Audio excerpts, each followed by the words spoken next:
I never expected the night of my sister's wedding to mark the beginning of the life I was meant to live. My parents handed her a lavish gift, more than I could have dreamed of, and looked at me with a cold, quiet finality, whispering words that would echo in my mind for years: "You won't have our support." Can you imagine standing there, watching someone else receive everything you were denied? That night, something inside me shifted. I left without an argument, without tears, carrying only my determination and the knowledge that I had to build my own world. Years passed. Silence became my companion. I worked, learned, and quietly grew. No messages, no check-ins, just focus and the relentless pursuit of what I deserved, not from them, but from myself. And then, one ordinary afternoon, everything changed. My sister, the same one who had been gifted everything, appeared unexpectedly in front of my home, her eyes wide with shock, her voice trembling as she called for our mother. Have you ever faced a moment when someone underestimated you, only for life to prove them wrong? This is the story of how I took what I was denied and transformed it into something they could never touch. The night was quiet, almost unnervingly still, as the glow from our living room chandelier spilled across the polished hardwood floor. I had imagined countless scenarios leading up to my sister's wedding, but none had prepared me for what I was about to witness.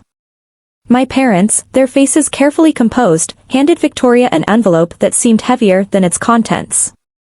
A sum so large it felt unreal, $100,000, as if wealth alone could measure love and approval.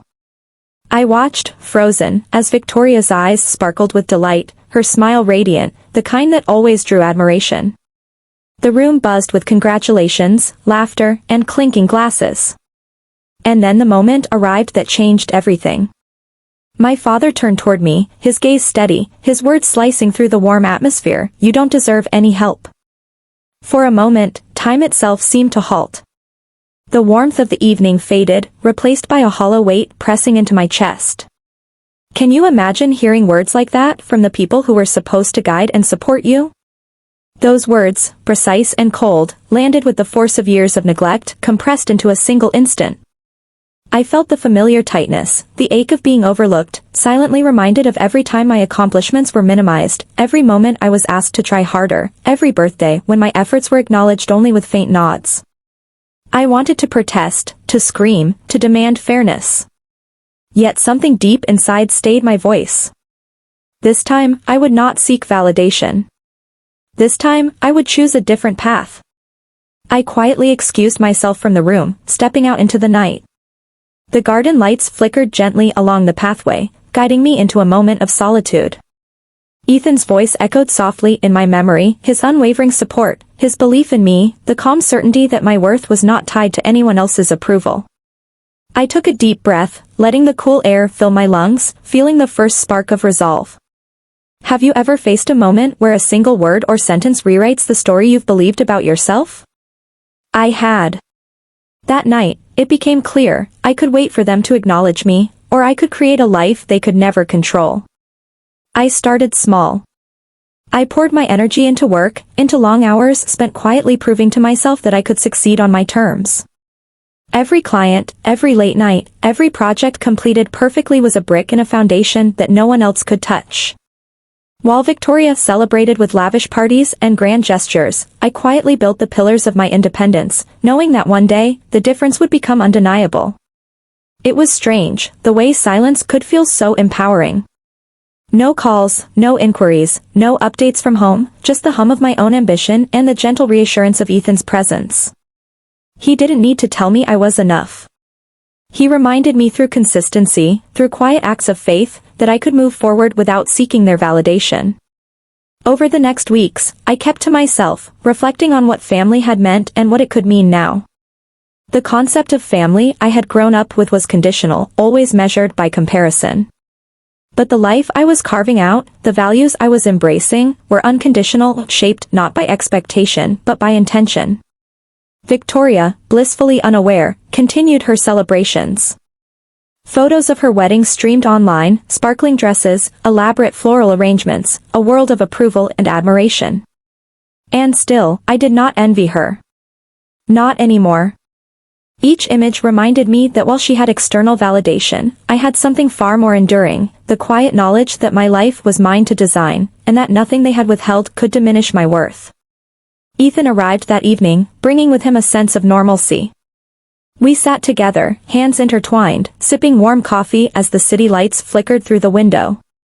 "You okay?" he asked softly, and I nodded, feeling a strength I hadn't recognized before. "Yes," I replied, quietly confident. "I've realized something tonight.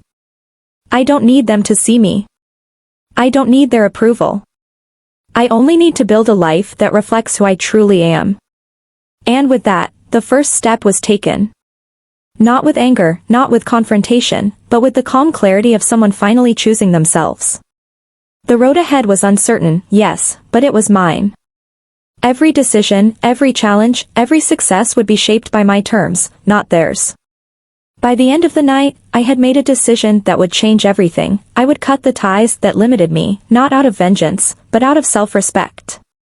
And in that choice, I discovered a quiet, unshakable power that no one, not even my family, could ever take away. The mornings that followed my decision were calm yet deliberate. I woke early, the sun spilling golden light across our modest apartment, reminding me that this was my space now, a space untouched by the favoritism and comparisons of my past. The air smelled faintly of coffee and new beginnings, carrying a promise I hadn't felt in years, the possibility of building a life entirely on my terms. Ethan had been there from the start, quietly, steadfastly. His presence was like a tether to reality, reminding me that support could exist without strings attached. No judgment. No comparisons. Just trust and encouragement.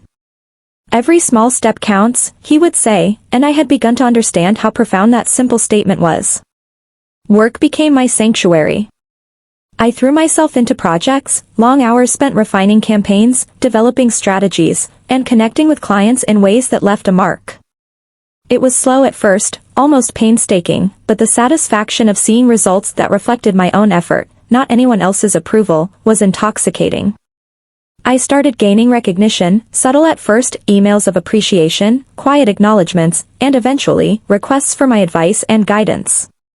Have you ever felt the quiet thrill of success, where the world doesn't notice immediately, but you feel every small victory deeply? That was my reality. Each late night, each extra hour, each project completed perfectly became a silent act of defiance and reclamation. Not revenge, never revenge. This was about proving to myself that I could thrive regardless of their neglect. While Victoria's world sparkled with public admiration, extravagant celebrations, and constant attention, my own life took shape in quiet triumph. A life with substance, depth, and authenticity. I began to realize that the real value wasn't in the money or recognition they lavished on her. It was in the life I was crafting from the ground up, brick by brick, fueled by determination and unshakable self-respect. The days grew into weeks, and my efforts started to bear fruit. A mid-sized company noticed my work, offering opportunities one had once only dreamed of. A year passed, and I was no longer just surviving, I was thriving. Each email from clients, each positive outcome, reinforced a truth I had begun to internalize: my worth had never been dependent on anyone's approval. And yet, there was always a quiet shadow that followed me, the memory of my parents' words, "You don't deserve any help." Those words, once sharp as a knife, had softened over time into a steady drumbeat of motivation. I would not let them define me. I would let them teach me. Every setback, every dismissal, became a fuel I could convert into progress. Ethan and I often sat together late at night, planning our next moves. The small apartment above the coffee shop, once cramped and foggy, had become our creative hub. We sketched ideas on whiteboards, shared visions, and debated strategies with fervor. I realized that building something together, someone who genuinely believed in me, was far more valuable than any superficial family approval. One evening, I found myself reflecting on the contrast between my life and Victoria's. She had been given doors that opened effortlessly, while I had to carve my own path through persistence and resilience. At first, it stung. How could someone so undeserving of boundaries be celebrated, while I was overlooked? But with time, I understood that the very challenges I faced had built something deeper: character, insight, and independence. Have you ever noticed how adversity often shapes us more profoundly than privilege ever could? I felt that every day, as small victories accumulated into momentum, as quiet efforts culminated in tangible success. And with Ethan beside me, unwavering, I knew I was building more than a career. I was building a life that could never be diminished by their neglect or favoritism. Then came the unexpected moment that shifted everything. It was a quiet Saturday morning when my phone buzzed. A message from Sophia, a neighbor who had often observed the subtle dynamics of my family, appeared on the screen. I saw Victoria driving past her home. She stopped, looked at it, and then drove away slowly. My heart skipped. Could she finally be seeing me differently? Or was it fleeting curiosity, the kind that never truly changes perception? I didn't know yet, but I could feel the ripple of anticipation. What would happen next? Could she ever understand the life I had painstakingly built in silence? Ethan noticed my tension. "Everything okay?" he asked softly, as I read the message repeatedly. I nodded slowly, smiling faintly. She's seeing the result, I think, finally seeing what I've built without them. And it changes nothing for me. I'm still in control. The beauty of this moment wasn't in vindication. It was in the realization that I no longer needed external validation. That life, even when observed by those who once overlooked me, belonged entirely to me. The quiet satisfaction, the steady heartbeat of independence, was far more powerful than any applause or acknowledgement Victoria could muster. As the sun set, casting golden light across our small but growing home, I felt an overwhelming sense of clarity. I had faced rejection, neglect, and favoritism, yet I had emerged unbroken. Not by seeking revenge, not by proving them wrong, but by quietly building a life that was undeniable in its authenticity. And as we shared a quiet dinner that evening, I realized something essential. The path I had chosen, grounded in self-respect, perseverance, and quiet determination, was not just a response to their neglect. It was a declaration that I would never again allow anyone to measure my worth or limit my potential. Weeks passed after Victoria's curious drive-by. Life continued in its steady rhythm, my days filled with work, small victories, and the warm presence of Ethan. And yet, a quiet tension lingered in the background, the subtle possibility that our past might knock on the door. I tried to ignore it, focusing instead on the tangible progress I had made, the life I had claimed for myself. Then one afternoon, the inevitable happened. A call came from a number I hadn't seen in years, my mother. Her voice, slightly hesitant, betrayed the careful politeness she always wore like armor. We'd like to visit," she said softly, almost as if testing the waters. I paused, letting her words settle. The woman who had once told me I didn't deserve help, who had chosen Victoria every time, now sought access to my life. Why now? What had changed? I took a deep breath, glancing at Ethan. "Fine," I said quietly. Saturday, 2 o'clock. Saturday arrived, bright and deceptively calm. The house gleamed under the golden sunlight, every detail carefully chosen, not for show, but for the life Ethan and I were building together. I arranged the patio with coffee and pastries, maintaining an atmosphere of neutral hospitality. There would be no intimacy, no closeness, only clarity. The black sedan rolled up the driveway. My father stepped out first, stiff and controlled, the shadow of authority he had always worn like a suit. My mother followed, her smile too wide, her eyes darting around as if measuring every detail. And then Victoria, smaller than I remembered, clutching her purse like it could anchor her. The same sister who had once been the center of every privilege, now hesitant, uncertain, as though the reality of my life was slowly dawning on her. I opened the door. "Come in." My voice was calm, even. Controlled.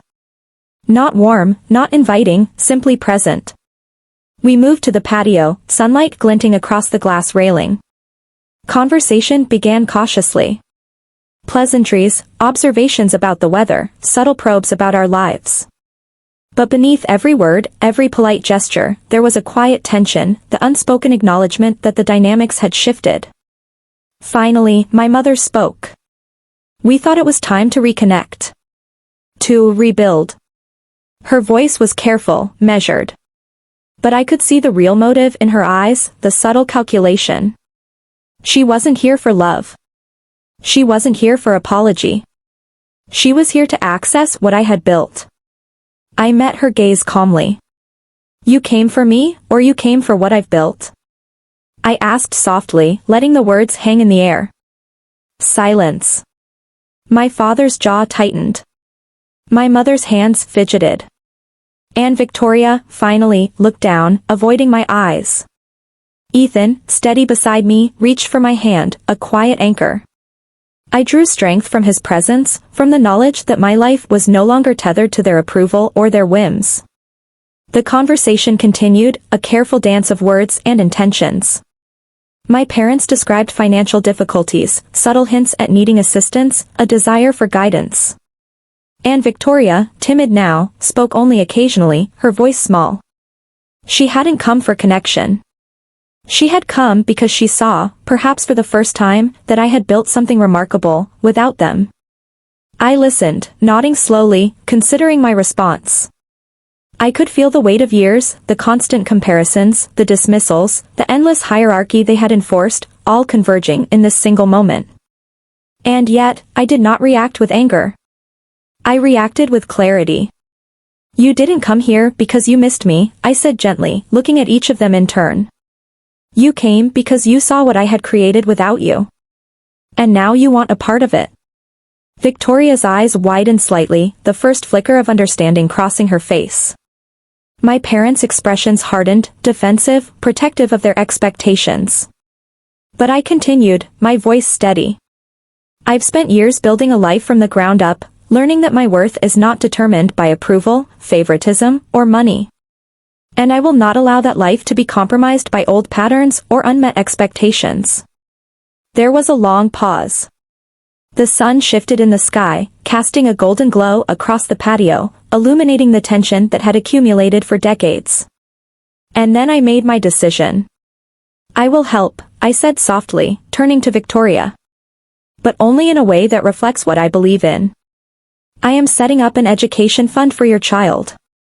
It will be in their name, and only their name. Nothing else.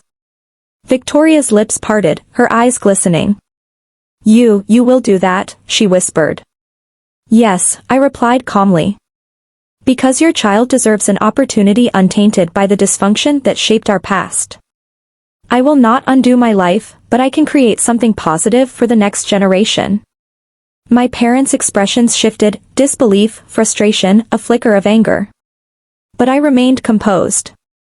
Boundaries had been drawn. Respect had been clarified. And through it all, I realized something profound: true empowerment is not cruelty. True strength is creating peace that no one else can take from you. The visit ended quietly. They left, one by one, walking past Ethan and me without further argument, without coercion. The house returned to its serene calm.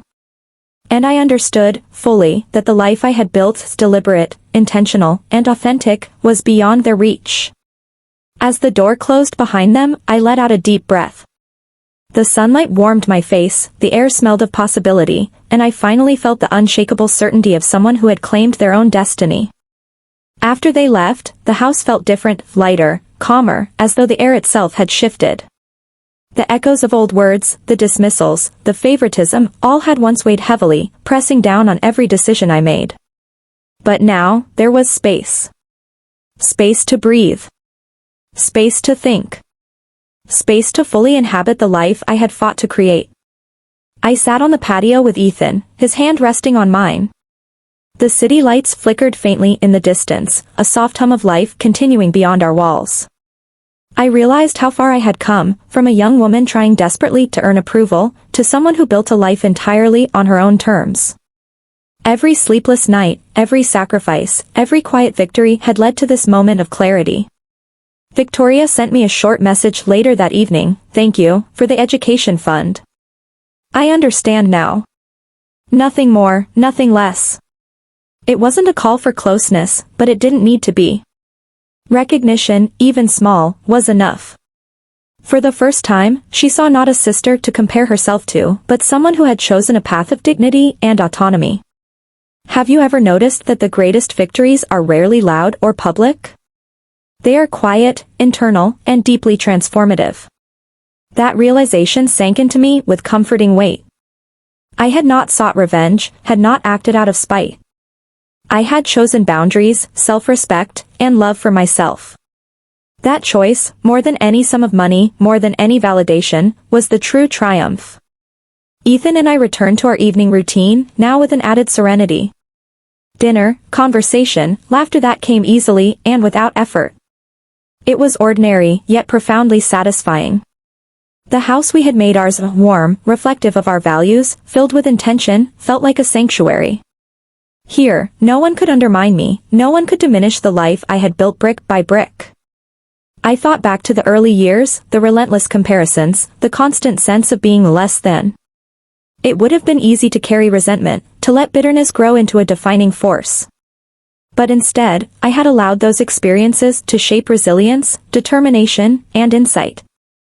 I had transformed neglect into motivation, doubt into focus, and absence into clarity. Have you ever felt the strange freedom that comes when you finally stop seeking approval from those who never gave it?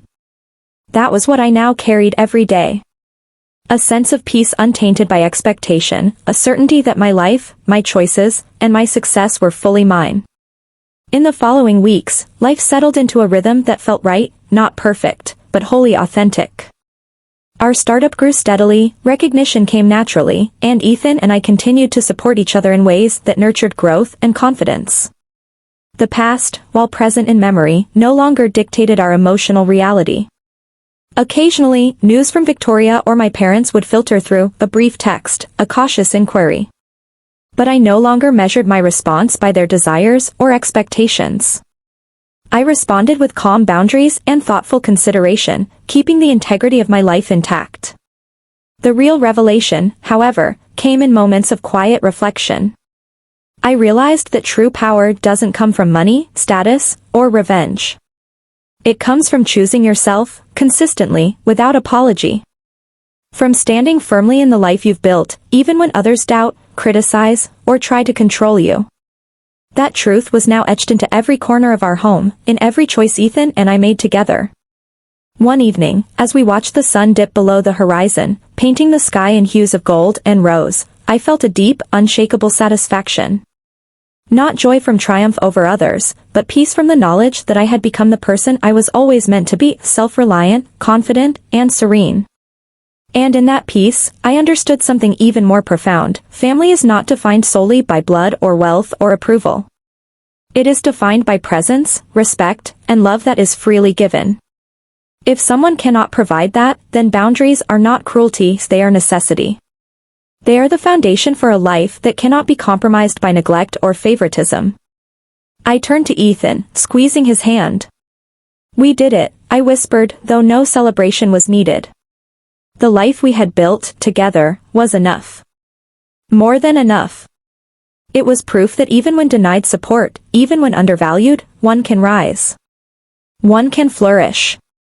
One can live fully, on their own terms. And so, I sit here now, sharing this story with you, a reminder that your worth is never defined by someone else's choices or validation. It is defined by your courage, your perseverance, and the life you create for yourself. If this story resonated with you, if you've ever felt the weight of being overlooked or undervalued, know that you are not alone. There is strength in self-belief, and there is freedom in creating a life that reflects your true worth. Thank you for listening. If you found inspiration here, please like, comment your thoughts, and subscribe for more stories that celebrate resilience, redemption, and the quiet power of choosing yourself.